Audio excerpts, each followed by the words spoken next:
Frio, né? Graças a Deus que quando a palavra de Deus fala, se refere ao nosso Deus, fala que Ele é um fogo consumidor. Amém?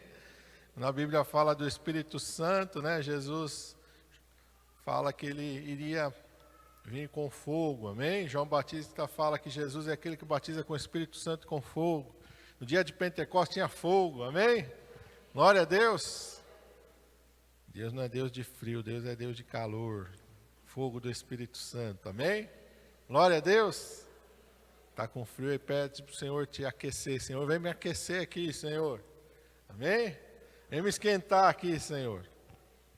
Vamos abrir as nossas Bíblias no livro do profeta Isaías, capítulo de número 41. Não que o frio não seja de Deus, o clima, né? A gente não pode ser frio na nossa vida espiritual, mas o frio, o clima também é necessário.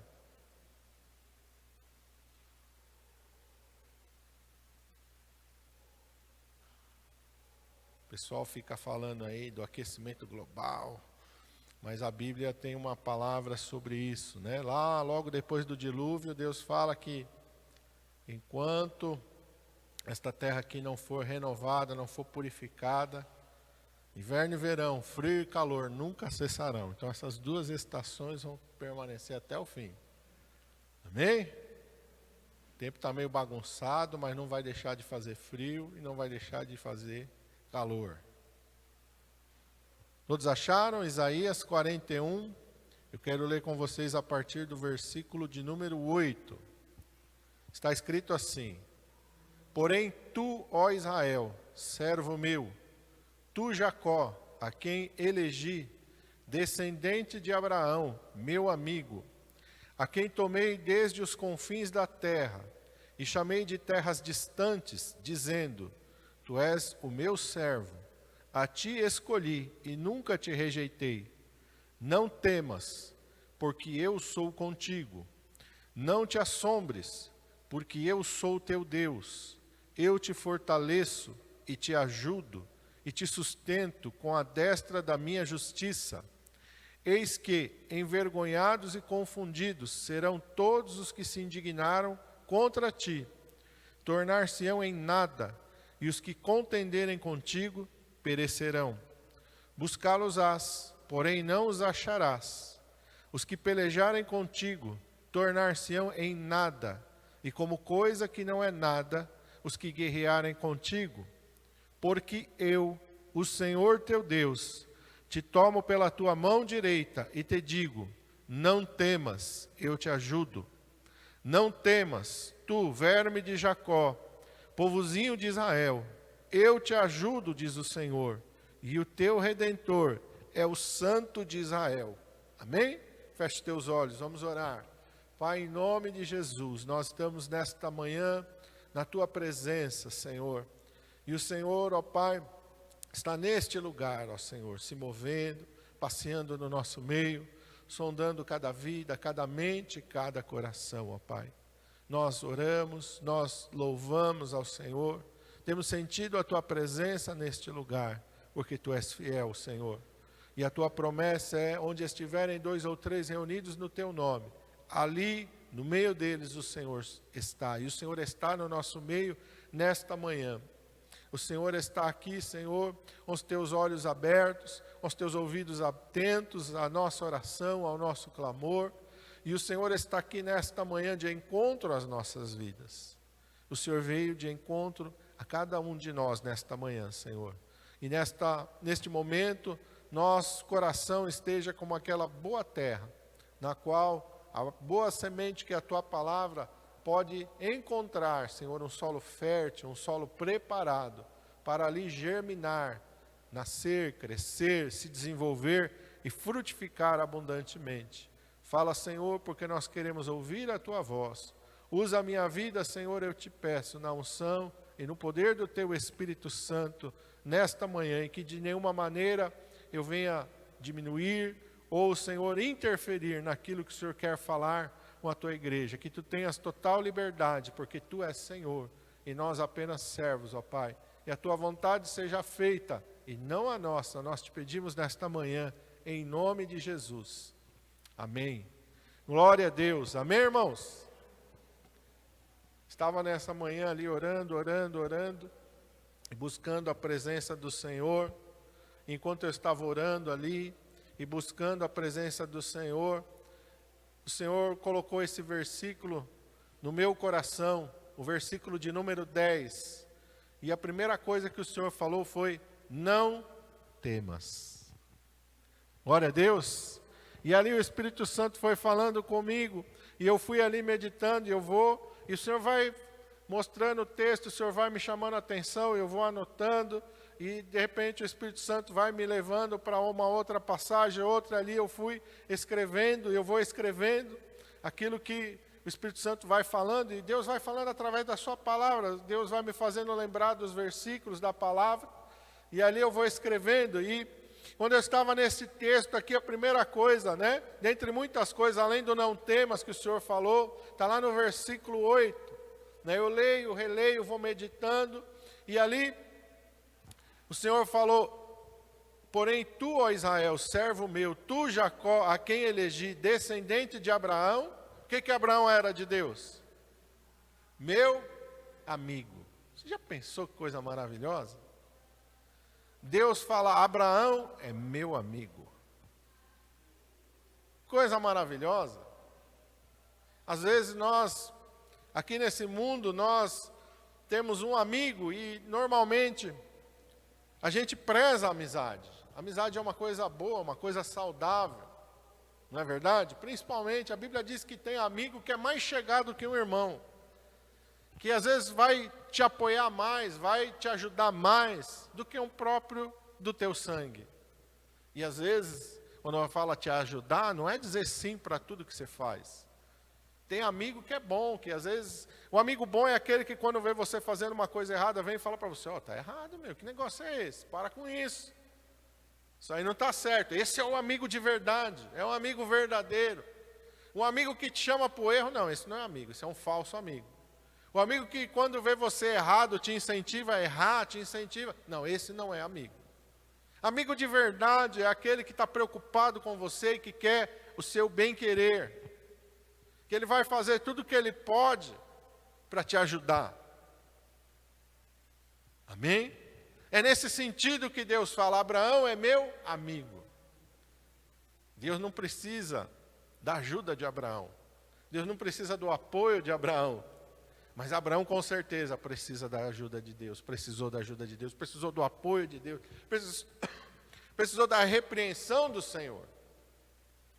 E eu fico maravilhado porque a palavra de Deus, ela vai dizer como Abraão se tornou amigo de Deus. Vamos lá para Tiago 2:23, deixa marcado aí, nós vamos voltar e vamos lá para o livro de Tiago, logo depois de Hebreus, a carta de Tiago, capítulo 2. Versículo 23. Porque às vezes a gente tem uma ideia errada de Deus. Às vezes a gente pensa que Deus é... Você já fez aquela brincadeira lá? Mal me quer, bem me quer. Porque Deus faz as suas decisões assim. Não é assim que Deus faz.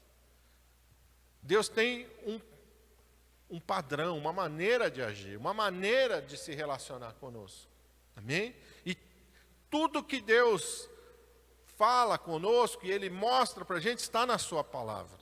E na palavra de Deus diz aqui, esse versículo, olha o que diz aí, Tiago 2:23, e cumpriu-se a escritura que diz: e creu Abraão em Deus, e foi-lhe isso imputado como justiça, e foi chamado o amigo de Deus.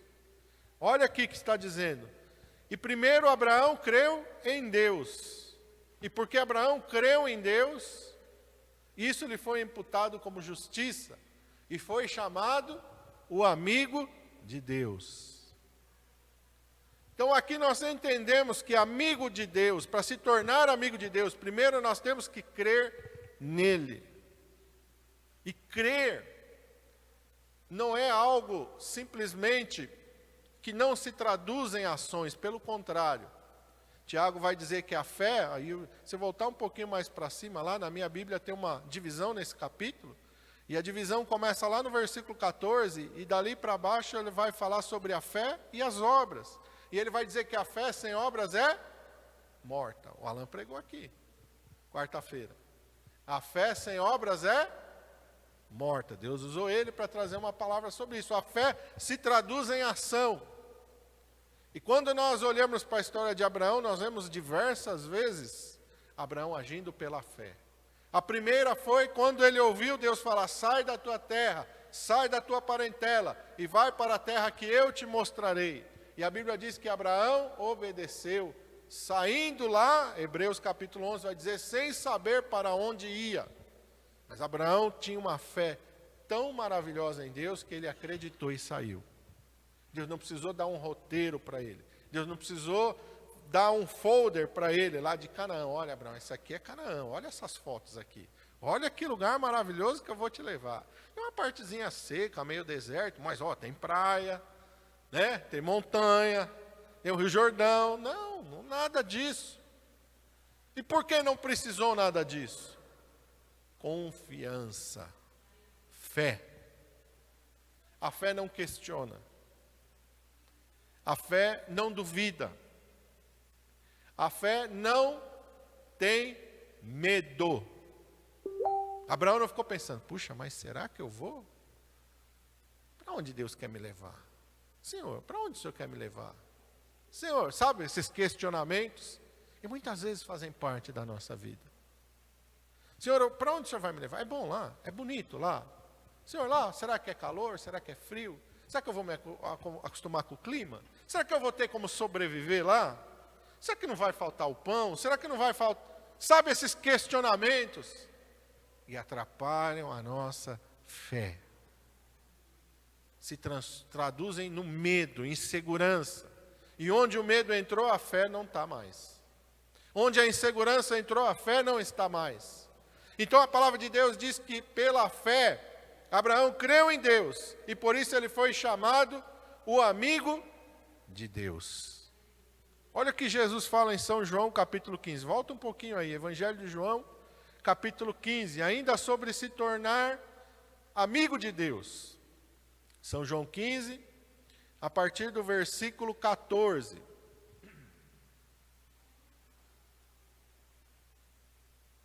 Jesus vai falar claramente, mais explicitamente, sobre se tornar amigo de Deus.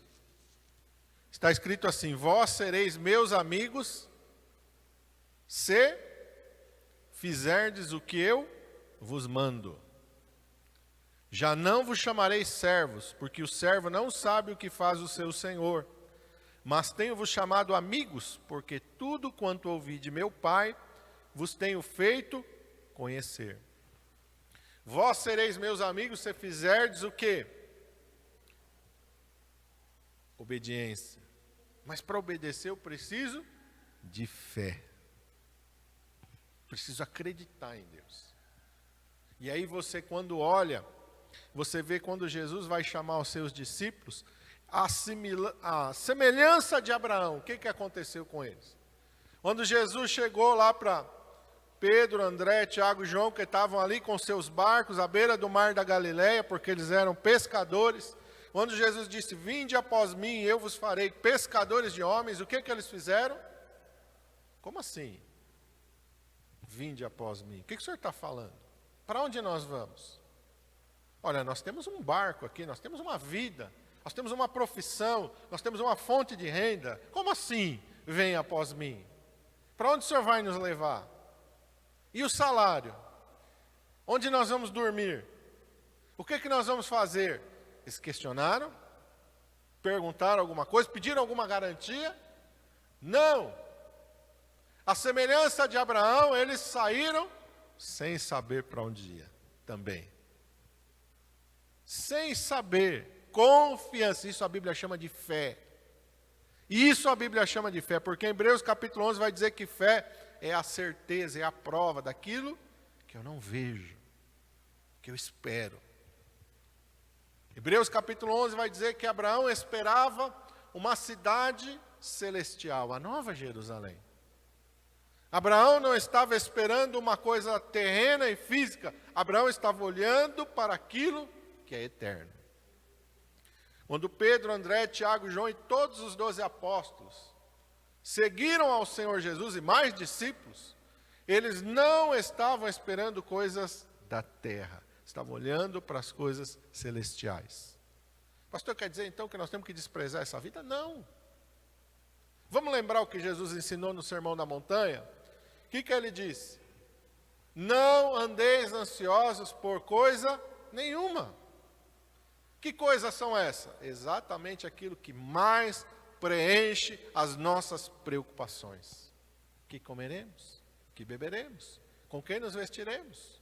Como é que nós vamos tocar a nossa vida? Olha, essa economia, a inflação está grande, o desemprego, isso toma todo o nosso tempo. E Jesus disse, não andeis ansiosos por isso. Por quê? Porque Jesus queria que a gente fosse alienado, que a gente fosse doidão, que a gente fosse um hippie da vida? Não. Porque meu Pai sabe que necessitais destas coisas. E Ele vai se encarregar delas.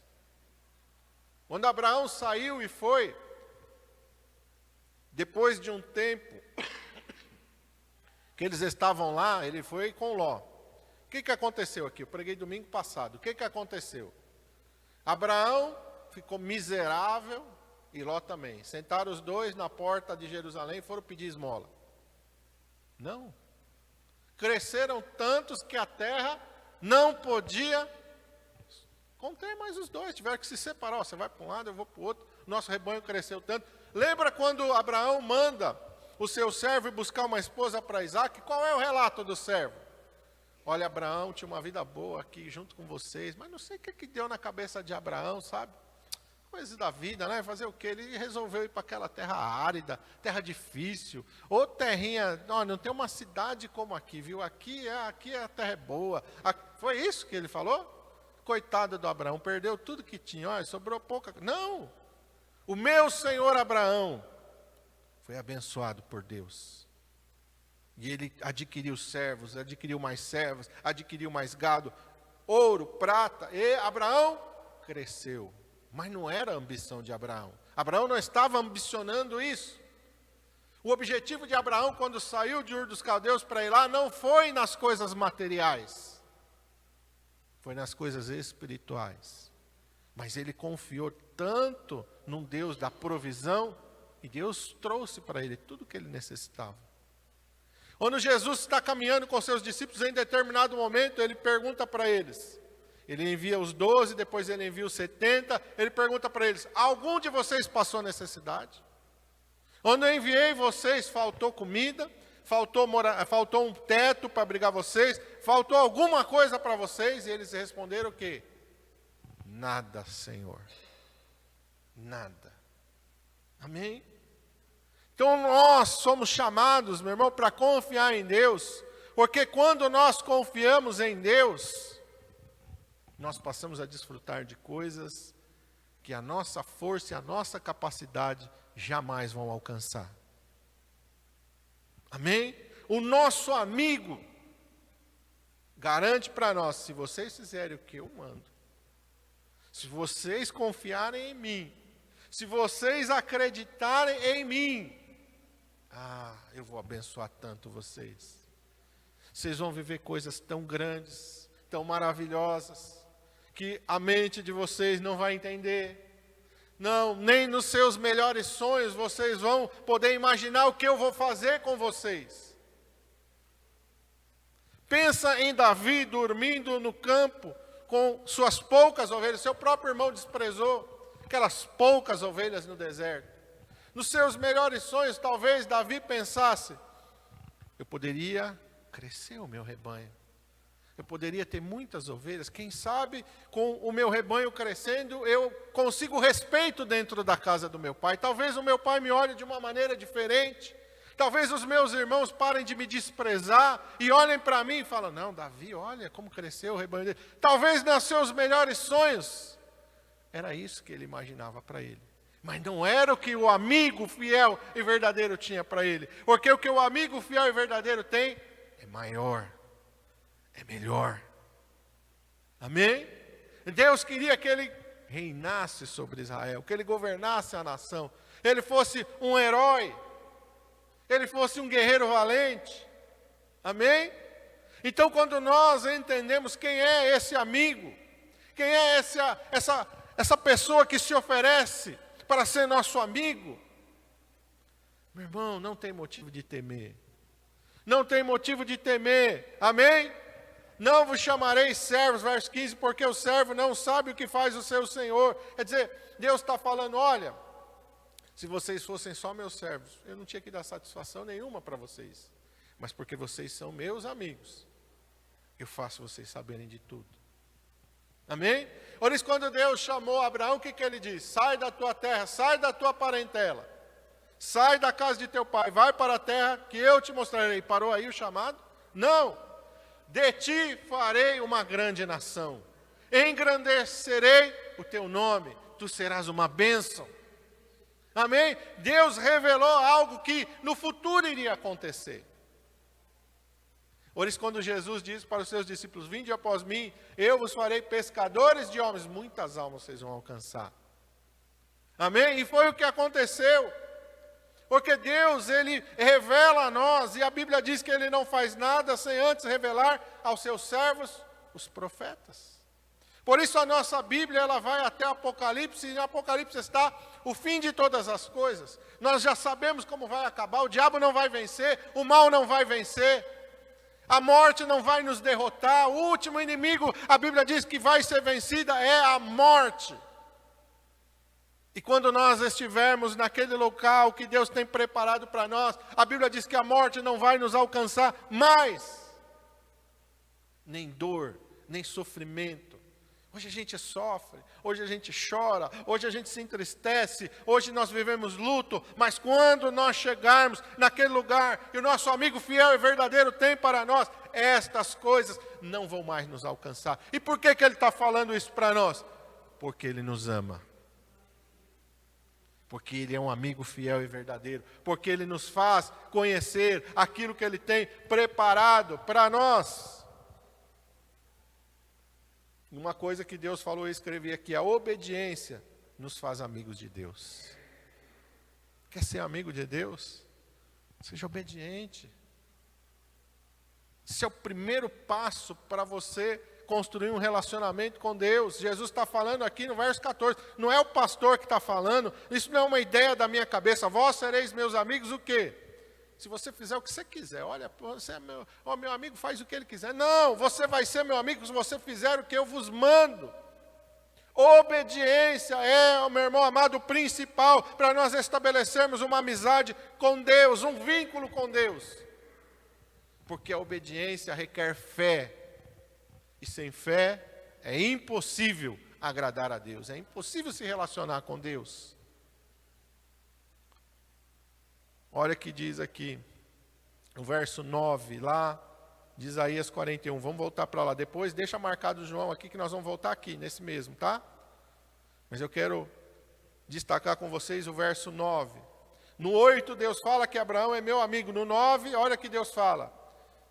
A quem tomei desde os confins da terra e chamei de terras distantes, dizendo, tu és o meu servo, a ti escolhi e nunca te rejeitei. Deus nos escolheu.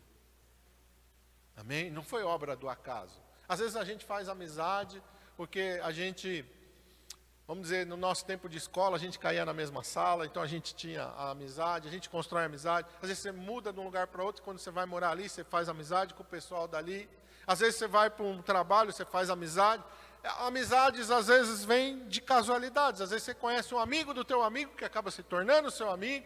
Às vezes é um amigo de um teu parente de casualidade. Mas a amizade com Deus não é assim. Deus escolhe as suas amizades. E aqui Deus está falando claramente, eu te escolhi, Abraão, para ser meu amigo. Não é uma casualidade, a gente não se trombou por aí. A gente não tem amigos em comum.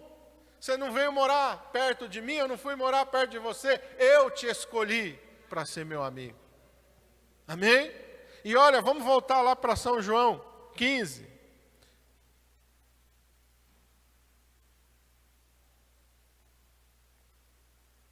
Nós lemos o 14 e o 15. Olha o que diz nos 16. Olha o que Jesus fala no 16. Não me escolhestes vós a mim, mas eu vos escolhi a vós e vos nomeei, para que vades e deis fruto, e o vosso fruto permaneça, a fim de que tudo quanto em meu nome pedirdes ao Pai, Ele vô-lo conceda. Não me escolhestes vós a mim, mas eu vos escolhi a vós. Assim como Deus diz, eu te escolhi, Abraão, Jesus diz, eu te escolhi. Amém? Não é uma obra do acaso, a nossa conversão não é uma obra do acaso. Deus nos escolheu, Jesus Cristo nos escolheu, Paulo diz que Ele nos escolheu e nos elegeu nele antes da fundação do mundo. O que quer dizer isso, pastor? Quer dizer que Deus já sabia que um dia você e eu iríamos nascer, e um dia nós iríamos crer nele, e nós iríamos obedecer a Ele, e nós um dia seríamos seus amigos. Ele nos escolheu antes. Amém? A gente não se converte porque um dia a palavra faz sentido, porque não é uma coisa da mente, é do coração, tem que nascer de novo. E esse nascer de novo não vem de nós, vem da água e do Espírito Santo de Deus. Nós decidimos, mas nós decidimos porque Deus já estava trabalhando em nós, porque Ele já tinha nos escolhido, porque o Seu Espírito Santo já tinha nos envolvido, já estava se manifestando a nós. Vamos voltar no capítulo 6. João capítulo 6, volta aí um pouquinho.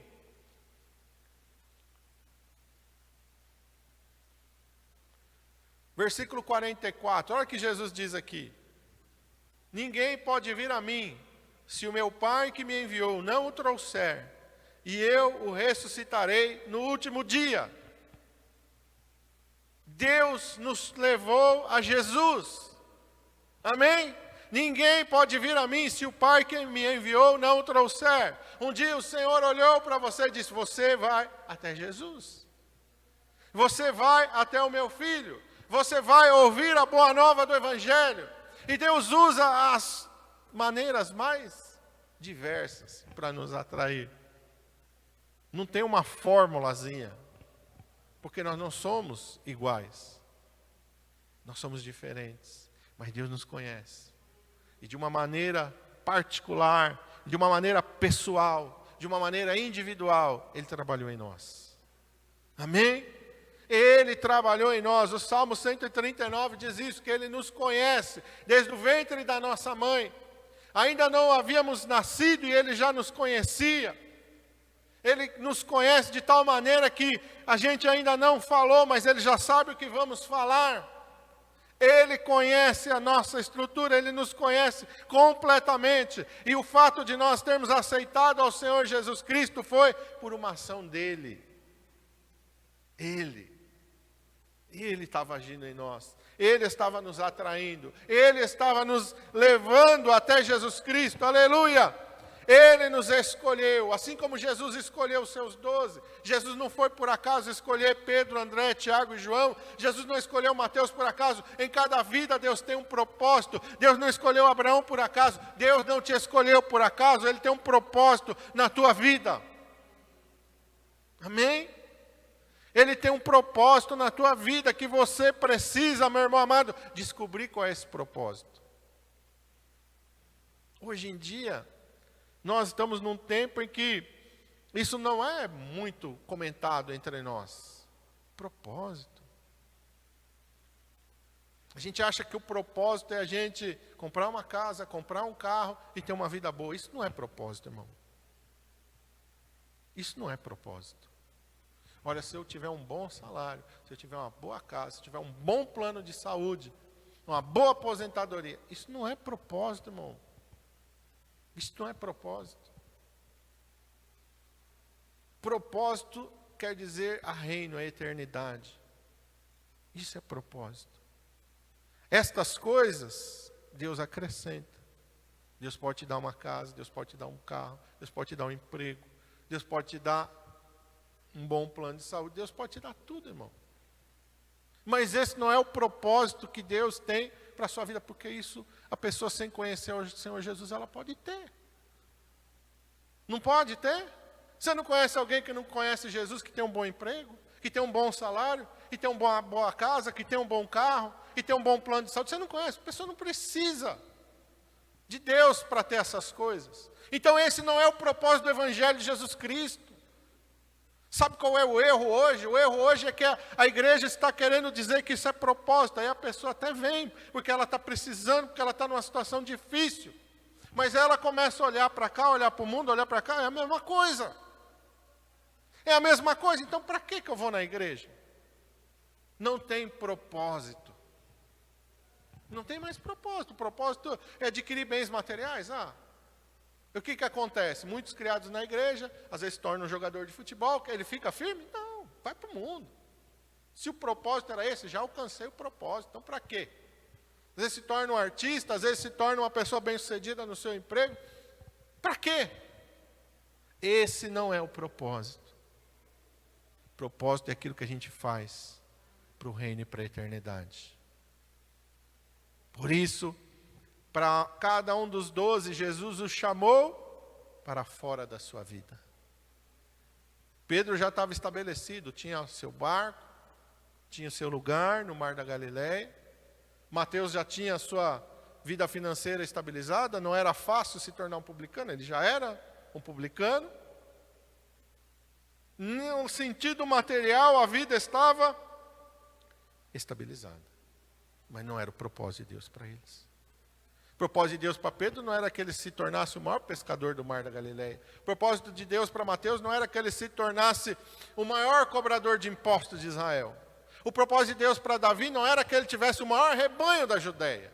Fosse conhecido, olha, quer saber um cara bem-sucedido, criador de ovelha, que tem um rebanho aí, nossa, é Davi. Filho de Jessé, esse cara tem um rebanho, olha, nunca vi tanta ovelha. Isso não é o propósito. Você está entendendo? O propósito é maior.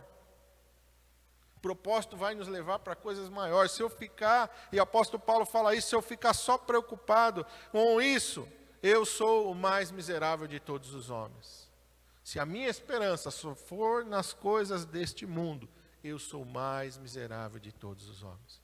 Quantos crentes miseráveis? Miseráveis espiritualmente. Só pensa nas coisas daqui, só vive só em função daqui, só hoje eu comi, amanhã será que eu vou comer? É assim, não tem fé em Deus. Não, hoje eu comi, será que eu vou comer amanhã? Hoje eu tenho saúde, será que amanhã eu vou adoecer? Hoje eu tenho casa, será que amanhã eu vou ter casa? Será que eu não vou perder tudo? Meu irmão, isso não é fé, isso é uma vida miserável. Isso é uma vida miserável. Não, Deus não nos chamou para isso. Deus não nos chamou para isso. Deus nos escolheu para algo. E a primeira grande coisa que Deus faz, além de nos chamar amigos, além de nos escolher, verso 10, Ele diz para nós, não temas. Não temas. Não temas. Por que não temas? Vamos separar aqui. Eu quero que você repita comigo. Não temas. E por que você não vai temer? Primeira coisa que Deus fala para você. Porque eu sou contigo. Repete. Porque eu sou contigo. Diga bem alto. Esse eu é quem? Deus. Amém? Deus está dizendo para você, não temas. Por quê? Porque eu estou com você. Eu estou com você. Amém? Não temas por quê? Vamos lá para o outro. Não, peraí, deixa eu ver aqui. Eu estava com outra versão. Sim. Não te assombres, quer dizer, não tenha medo. Não te assombres. Por quê? Porque eu sou o teu Deus. Diga bem forte. Amém? Lembra quando Moisés perguntou, a quem eu vou dizer para os filhos de Israel, para Faraó, que me enviou? Quem é que me enviou? O que é que Deus disse? Eu sou. E Deus está dizendo para você a mesma coisa. Eu sou o teu Deus. Eu sou. Lembra das pragas? Lembra do poder de Deus? Lembra dos sinais, lembra das maravilhas, irmão. Lembra do mar se abrindo, lembra do maná vindo do céu, lembra da água saindo da rocha, lembra da coluna de fogo guiando aquele povo durante a noite, esquentando aquele povo, porque o deserto à noite é frio. Lembra daquela nuvem durante o dia sobre eles para fazer sombra, para que o calor do deserto não os abrace. Lembra, meu irmão amado, abrase, né? Lembra que durante 40 anos eles caminharam por aquele deserto, e o Salmo diz, entre as suas tribos, não houve um só enfermo. Esse mesmo eu sou está contigo, este mesmo eu sou é o teu Deus. É o mesmo Deus. Não é um Deus que se tornou fraco, que envelheceu, que perdeu o seu poder, que gastou a sua força. Não, não, é o mesmo. E olha o que ele diz: eu te fortaleço. Quem é que vai te dar? A tua força vem da onde? Quem é que te dá força? Deus. Lembra de Sansão, quando o Espírito Santo de Deus vinha sobre ele, ele tinha a força de 100 homens. Quando o Espírito Santo se retirou dele, o que aconteceu com ele? Ficou fraco. A força de Sansão não é porque tinha uma academia, olha, se soubesse a academia que tinha lá, onde Sansão morava, todo dia cedinho, 6 horas da manhã ele estava lá, levantando peso, lá, né? Você saía para trabalhar lá, Sansão, lá, marombando lá, e tomando suplemento, e tomando... Não! A força de Sansão vinha de Deus. O mesmo Deus que está dizendo, eu te fortaleço. E não é só a força física, Ele nos dá força para, como Jó, passarmos por momentos difíceis. Ele nos dá a capacidade para, como Noé, nós fazermos aquilo que nós nunca tinha sido feito. Ele nos dá condições de fazer. Ele dá para, como Ele deu para José, para fazer provisão, para passarmos pelos momentos de dificuldade. Ele nos dá força, como Ele deu ali para Davi. Davi diz, o Senhor é que me cinge de força. O Senhor é que adestra as minhas mãos para o combate. Por isso eu pude matar um leão. Por isso eu pude matar um urso. Por isso eu pude matar Golias, o filisteu. Porque Deus me fortaleceu. O mesmo Deus que está falando para você, eu te fortaleço. E que mais? E te ajudo. Te ajudo.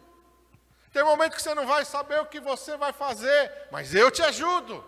Tem momento que pode ser que você fique perdido. Meu Deus, o que é que eu faço agora? Que decisão que eu tomo? Deus está dizendo, eu te ajudo. Eu te ajudo. Amém? Glória a Deus. Olha o que mais Ele diz. Eu te sustento. Tem momento que você, pela sua força, pela sua capacidade, não vai conseguir sozinho, mas eu te sustento. Tem momento que o mar precisa abrir, eu abro o mar. Tem momento que precisa vir o maná do céu, eu mando o maná do céu. Tem momento que precisa fender a rocha para jorrar água, eu fendo a rocha. Tem momento que eu preciso apagar a força do fogo, eu apago a força do fogo. Tem momento que precisa tapar a boca do leão, eu tapo a boca do leão.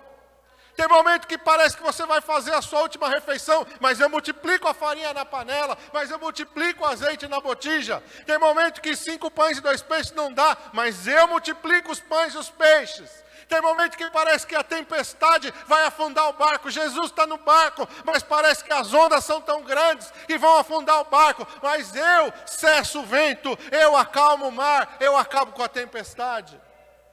Eu te ajudo. Eu te ajudo. Amém? Que mais que a palavra de Deus diz?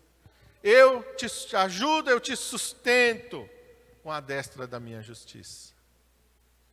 Amém? Não é qualquer mão que vai te ajudar, não é qualquer favor que vai te abençoar. É Deus. É Deus, o Todo-Poderoso. Amém?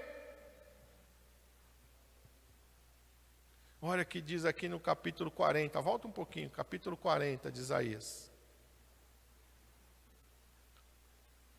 A partir do versículo 28.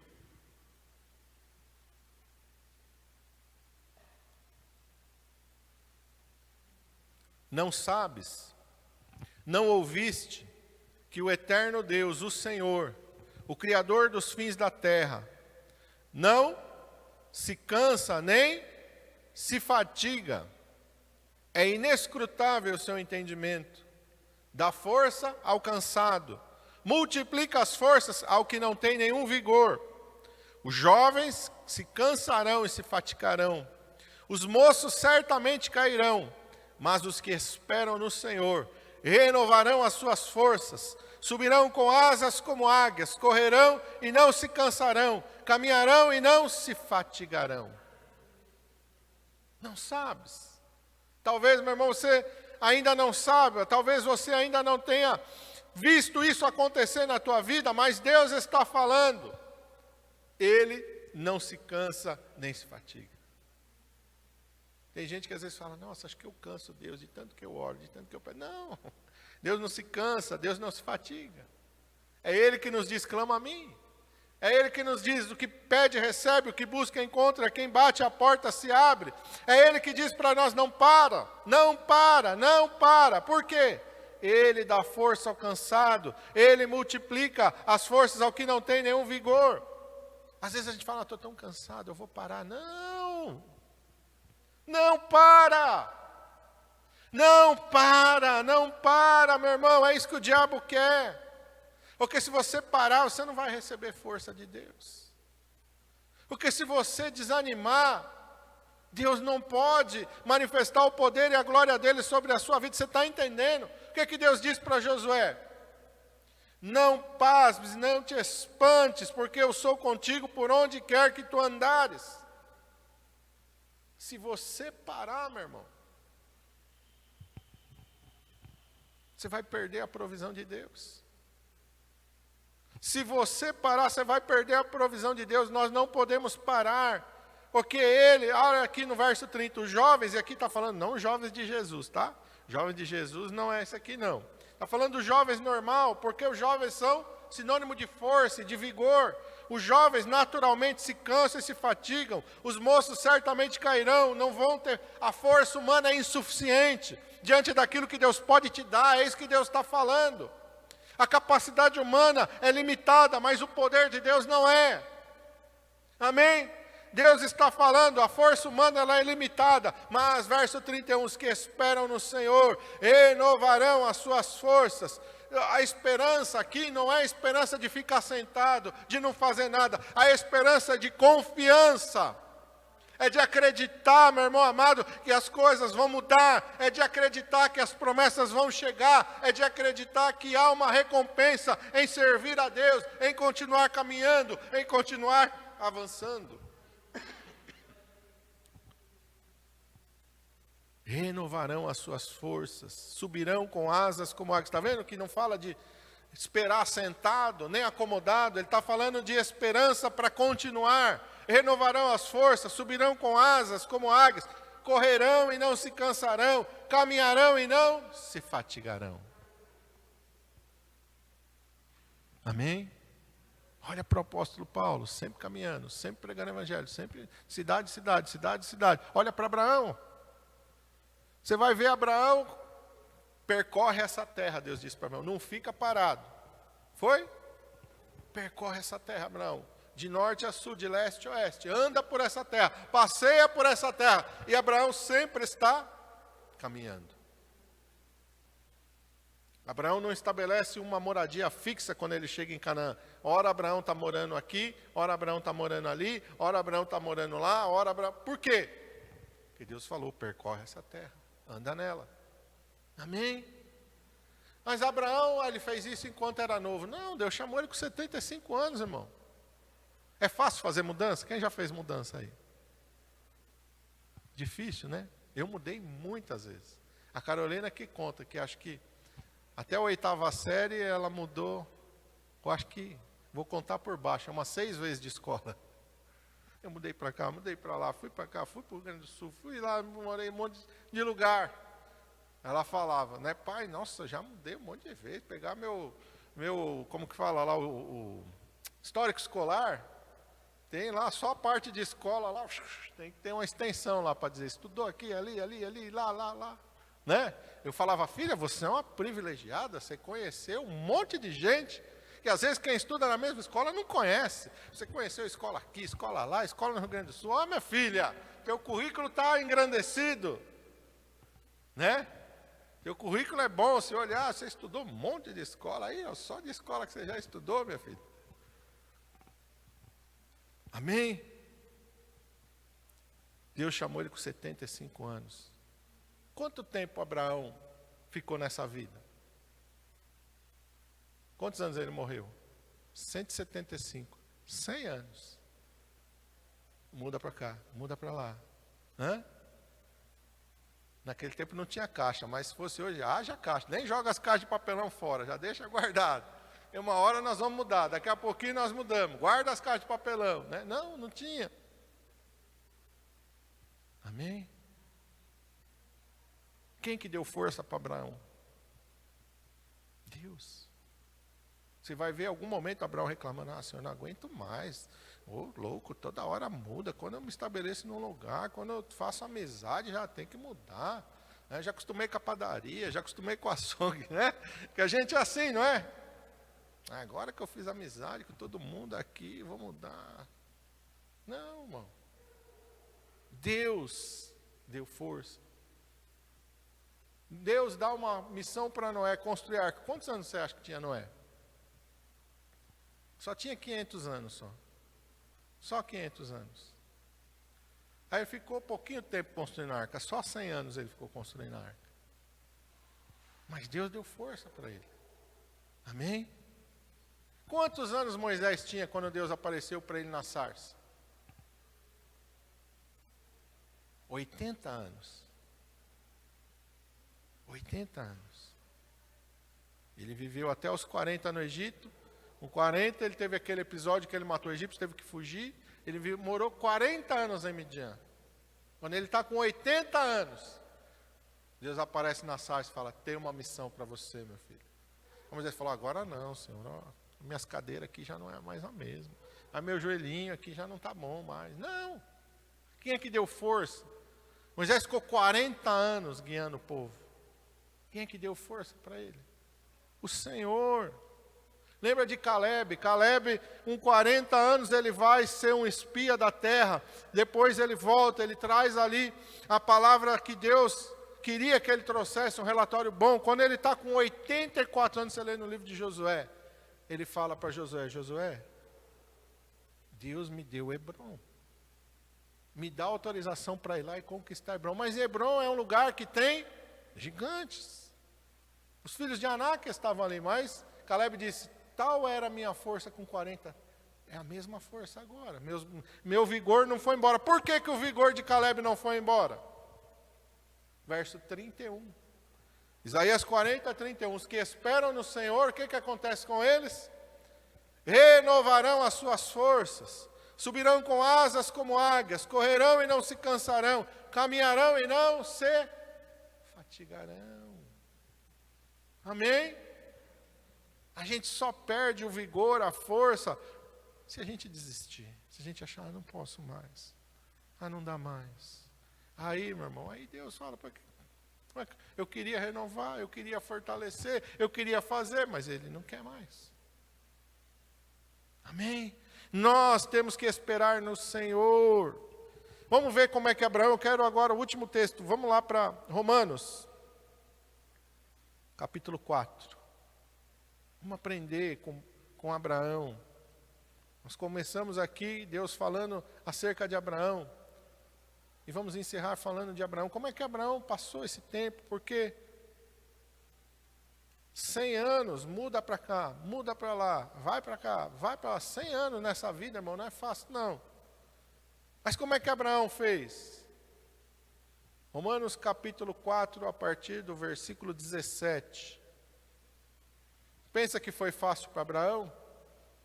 Não. Abraão enfrentou a incredulidade de todo mundo à sua volta. Até Sara, no momento, não acreditou mais. Falou, não, pega logo Agar aí, tem filho logo com ela. Que Deus falou que ia me dar filho, Abraão, mas estou velha já, não vou ter mais filho nenhum. Você também está velho já. Né, Abraão? Então, quando você tem um pouquinho de força ainda, vai ter filho com Agar lá, porque 86 anos ele tinha. Ainda faltava 14 para Isaac nascer. E Sara já não aguentou mais. 11 anos. Deus chama ele com 75, com 86. Sara falou, não aguento mais esperar não. Tá doido. Esse filho não vai vir nunca, Abraão. Vamos embora. Pega Agar, olha lá. Deu no que deu. Mas Abraão Tem aqui, na palavra de Deus, um relato que ele permaneceu nessa fé. A partir do verso 17, como está escrito, por pai de muitas nações te constituí, perante aquele no qual creu, a saber Deus, o qual vivifica os mortos, e chama as coisas que não são como se já fossem, o qual em esperança creu contra a esperança, tanto que ele tornou-se pai de muitas nações, conforme o que lhe fora dito, assim será a tua descendência. Verso 19, não enfraqueceu na fé, não atentou para o seu próprio corpo, já amortecido, pois já era de quase 100 anos, nem tampouco para o amortecimento do ventre de Sara. Verso 20, e não duvidou da promessa de Deus por incredulidade, mas foi fortificado na fé, dando glória a Deus, e estando certíssimo de que o que ele tinha prometido também era poderoso para o fazer. Assim, isso lhe foi imputado como justiça. Ora, não só por causa dele está escrito que lhe fosse tomado em conta, mas também por nós, a quem será tomado em conta, os que cremos naquele que dentre os mortos ressuscitou a Jesus Cristo nosso Senhor, o qual por nossos pecados foi entregue e ressuscitou para a nossa justificação. Olha o que diz aí no versículo 19, não enfraqueceu na fé. E como que ele não enfraqueceu na fé? Não atentou para o seu próprio corpo, já amortecido, pois já era quase de 100 anos, nem tampouco para o amortecimento do ventre de Sara. Não olhou para as circunstâncias. Se você olhar para as circunstâncias, domingo passado nós pregamos aqui sobre isso, a diferença entre viver pelas circunstâncias e viver pela promessa. Se você viver pelas circunstâncias, mas estou ficando cada vez mais velho, mas estou ficando cada vez mais fraco. Abraão não olhou para isso. Quanto mais o tempo passa, mais difícil eu me tornar pai. Mais difícil Sara ser mãe. Quanto mais, não chega nunca essa promessa. Não vem nunca. Deus falou, mas olha, até agora nada. Tem gente que é assim, Deus às vezes fala, Deus dá uma promessa aí. Deus falou, mas até agora nada. Não, Deus falou, né, mas olha, sei lá. Não duvidou da promessa. Por que ele não duvidou da promessa? Porque ele não olhava para as circunstâncias. Ele sabia em quem ele havia crido. Não duvidou da promessa de Deus por incredulidade, mas foi fortificado na fé, dando glória a Deus. É melhor você abrir a tua boca para dar glória a Deus do que para murmurar. É melhor você abrir a tua boca para dar glória a Deus do que para dizer, não sei, né? Deus falou, né? Mas até agora nada. Não fala isso, irmão. Deus falou, né? Mas não sei, já passou tanto tempo. Não fala isso. Em vez de você ficar falando besteira, fala, glória a Deus. Quando Isaac pergunta para Abraão, Abraão, meu pai, está aqui o altar, está aqui a lenha, tem o fogo, tem o cutelo, mas onde está o sacrifício? O que Abraão falou para ele? Deus proverá para si. Tem hora, irmão, que a gente não tem o que falar, mas não abre tua boca para falar besteira. Não abre tua boca para murmurar. Não deixa sair da tua palavra nenhuma palavra contrária a Deus. Você lê Malaquias, Deus vai dizer para os filhos de Israel, as vossas palavras são ofensivas contra mim. E aí os filhos de Israel perguntam, em que nós ofendemos ao Senhor? Quando vocês dizem, inútil é servir a Deus. A gente anda em fidelidade, a gente guarda os preceitos de Deus e a nossa vida, só arrebentada. Deus disse, isso é ofensivo para mim. Porque jamais quem cumpre as palavras de Deus, obedece os princípios de Deus, vai sair frustrado. Jamais. Jamais. Amém? Diz aqui a palavra de Deus que ele deu glória a Deus. Verso 21, e estando certíssimo. Abraão não tinha uma certeza, ele estava certíssimo de que aquele que tinha prometido também era poderoso para fazer. Eu não sei como, mas ele vai fazer. Por quê? Porque não tem limite para ele, irmão. Tem limite para ele? Não. O faraó está de um lado, o mar está do outro. E agora? Abra o mar. Abra o mar, você vai passar no meio do mar. E o faraó vai chegar na gente. Não, a minha coluna de fogo vai se colocar entre vocês e ele. E um fogo tão sobrenatural que iluminou o caminho de Israel, mas escureceu o caminho dos egípcios. Você leu o texto lá? É isso que diz. A coluna de nuvem se retirou diante dos filhos de Israel e se colocou entre o arraial dos israelitas e o arraial dos egípcios, de maneira que era luz para Israel e escuridade para os egípcios. Você já viu um fogo que escurece? Mas quando Deus quer, escurece, irmão. Se fogo aqui, você só vai iluminar para esse lado aqui você não vai iluminar. E não iluminou. Por quê? Porque, meu irmão, quem está mandando pode. Quando ele fala para o sol parar, o sol para. Quando ele fala para o sol volta, o sol volta. Quando ele olha para dentro de uma sepultura e está lá um morto de 4 dias, todo podre, ele diz, levanta, levanta. Como? Não tem explicação. Ele pode todas as coisas. Então Abraão sabia que esse Deus tinha poder para fazer. Verso 23. Não só por causa dele está escrito, para que ele fosse tomado em conta, verso 24, mas também por nós. A quem será tomado em conta? Os que cremos naquele que dentre os mortos ressuscitou a Jesus, o nosso Senhor. Amém? O mesmo poder que Deus usou para ressuscitar o Senhor Jesus, é o mesmo poder que Ele usa para te esforçar, para te ajudar, para te sustentar. Mesmo poder. Por isso, não temas. Você sabe quantas vezes na Bíblia está escrito não temas? Eu fui pesquisar. 366 vezes está escrito não temas. Sabe por quê? Quantos dias tem um ano? 365 dias. Mais de 4 em 4 anos, tem um ano que tem 366 dias. Deus sabe de tudo isso. A cada dia da tua vida, que você abre os teus olhos, Deus tem uma promessa para você, não temas. Mas chegar no ano bissexto, vai ter um dia que o medo vai me dominar, porque, não, tem 366 promessas. Deus sabe que no ano bissexto tem um dia a mais. Até para o ano bissexto Deus tem um lá, não temas. Todo dia que você abrir os seus olhos de manhã, não temas, Deus está dizendo para você, não temas. Irmão, não viva no medo. Não viva no medo, o medo não agrada a Deus. O perfeito amor lança fora todo medo. Por quê? Não, por que temer?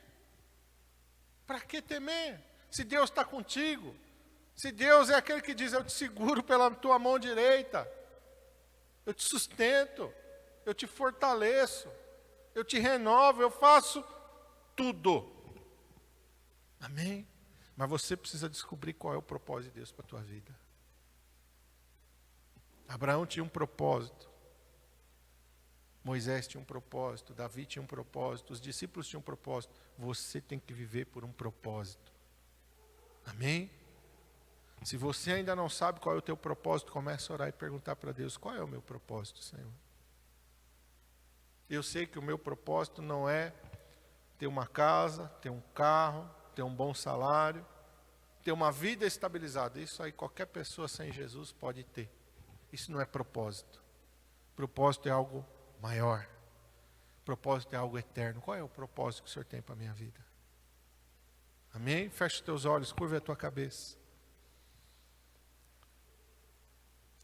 Às vezes as lutas do nosso dia a dia, eles nos deixam desanimados, enfraquecidos, porque nós confundimos o propósito com as coisas deste mundo. Porque quando o Senhor diz para nós não nos preocuparmos com essas coisas, nós não damos ouvidos ao Senhor. Não andeis inquietos, dizendo o que comeremos, que beberemos ou com que nos vestiremos. Quando o Senhor falou isso, infelizmente, nós não demos crédito nesta palavra. Quando o Senhor disse que o Pai Celestial sabe que nós precisamos de todas estas coisas e que Ele vai suprir essas necessidades, nós não acreditamos. Em vez de focarmos num propósito, nós focamos nas coisas circunstanciais da nossa vida. Quantas pessoas no mundo tiveram sucesso e hoje estão na miséria? Porque as coisas deste mundo são superficiais, são temporais e são passageiras. Quantos acharam que levariam para a eternidade os seus bens? Não leva nem a roupa do corpo. Foi exumar o caixão, a roupa está lá, podre, ficou, não foi. Tinha um dente de ouro, ficou dente de ouro. Tinha uma conta no banco, ficou. Pode até ter mandado colocar no caixão, mas ficou no caixão. Essas coisas são temporais, não são propósito. O propósito é aquilo que é eterno. Por isso, quando Mateus ouviu o Senhor dizer, segue-me, ele se levantou e imediatamente o seguiu. Mateus entendeu que havia um propósito maior do que ser o cobrador de impostos mais rico. Por isso Pedro, André, Tiago e João deixaram tudo e seguiram ao Senhor. Porque eles entenderam que ser um pescador à beira do mar da Galileia era uma coisa passageira e temporal. Havia um propósito maior para a eternidade: ser pescador de homens, ganhar almas para o reino. Por isso, quando o Senhor disse para Abraão, sai da tua terra, sai da tua parentela, vai para a terra que eu te mostrarei, Abraão não questionou. Abraão não disse, nossa, mas eu já estou estabilizado aqui, Senhor. Tenho uma boa casa, aqui estou morando numa cidade, para onde o Senhor vai me levar? Lá tem cidade? Como é que é o clima? Não. Abraão foi atrás de um propósito maior. E Hebreus 11 diz que ele estava buscando uma cidade que tem fundamentos, da qual o artífice construtor é Deus. As coisas materiais são circunstanciais e são passageiras. O Senhor sabe o que precisamos. O Senhor não vai deixar ninguém desamparado. Ninguém que obedecer a tua voz vai ficar sem nada. Não vai ter onde morar, não vai ter o que comer, não vai ter o que... Não. Por toda a Bíblia, de Gênesis a Apocalipse, quem viveu por um propósito foi suprido e muito bem suprido pelo Senhor. Muito bem suprido pelo Senhor. Alguns prisioneiros o Senhor fez governadores de países, como José do Egito, como Daniel. Daniel também era um prisioneiro, foi levado cativo, mas Deus o fez administrar, não um reino só, vários reinos. Teve o reino de Nabucodonosor, teve o reino de Dario, e ele ficou até o primeiro ano de Ciro Persa. Sempre sendo um homem da mais alta patente do governo. Mas não porque Daniel ambicionasse, não, Daniel tinha uma ambição de ser alguém por... Não. Daniel viveu por um propósito eterno. Assim cada um. Davi viveu por um propósito. Cada um. Elias, Eliseu, Mateus, André, Pedro, Tiago, João, todos, o apóstolo Paulo, Lucas, o médico, que foi ser um missionário. Cada um viveu o propósito de Deus e entendeu que havia um propósito maior, pelo qual valia a pena viver. Meu irmão, você tem que viver por um propósito maior, porque o teu amigo fiel não vai te desamparar. Não vai, meu irmão, frustrar você. Ninguém que obedeceu a Deus chegou no fim da vida e falou, nossa, devia ter seguido o meu caminho, não devia ter me aventurado. Não. Não há prazer maior, não há propósito maior do que cumprir a vontade de Deus. Que nós possamos entender isso, Senhor. Não temas.